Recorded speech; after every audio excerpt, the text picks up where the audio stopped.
Now, spiritual and religious psychologies, they are branches of psychology, okay? They are very specific. They also concentrate around therapeutics of spirituality and religion for the benefit of better life and mental health recovery plus. And if you like, Islamic psychology is sub-branch of that branch, okay? If that makes sense. So it's like the third level.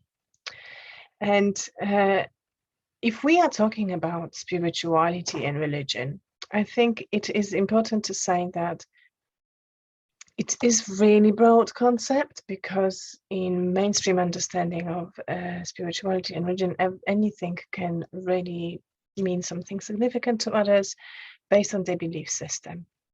But so spiritual and religious psychology interventions and research that go beyond the concept of identity, beyond the concept of the self, beyond how you understanding yourself, because it includes a higher power.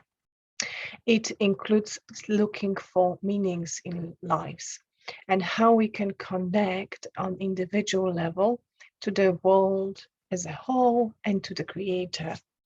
And so spirituality often is described as a worldview that affects how we go through a lifespan in terms of our sensory and physical experiences.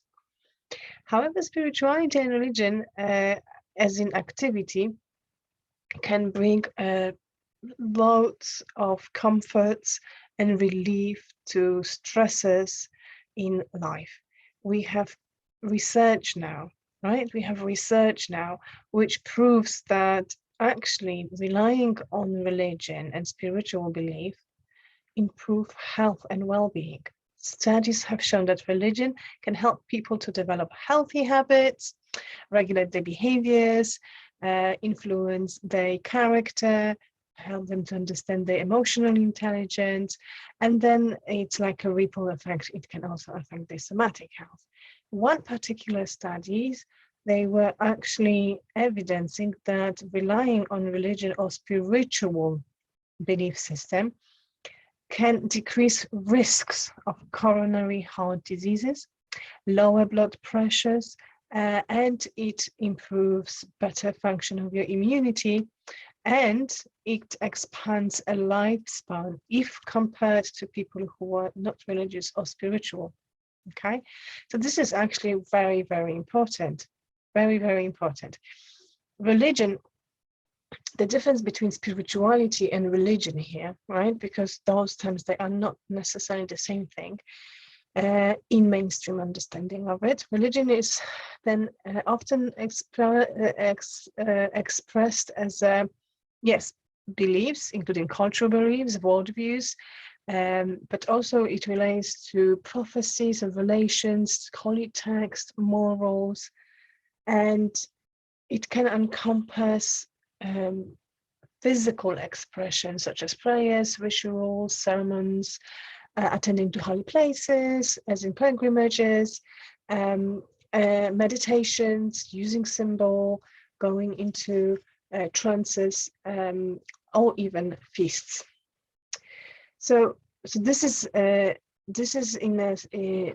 difference in the mainstream understanding of it. Now, where Islamic psychology comes in with the difference between spirituality and religion, it says, well, actually, it is all interlinked. There's no religion without spirituality in Islam. There's no spirituality without religion. All of it means one thing, but it is expressed or internal or external levels. Okay. However, everything that we discussed so far also stands its right, because by all means, practicing, believing Muslims, they do rely on one belief only, and that is that anything that happens to them is from Allah subhanahu wa ta'ala. He's the Shafi, he's bringing diseases, and he is giving permission to that treatment or that medication to go into recovery, also he subhanahu wa ta'ala gives permission for inner healing to take place. Okay, So with that being said, I hope you understand how spiritual and religious beliefs, both in mainstream understanding and Islamic psychology understanding, brings support for people who need to deal with stressful events or traumatic events in their life. It brings a sense of security because they feel that they belong. They are surrounded by a group, by a community of people who are alike, who think alike, who they can count on.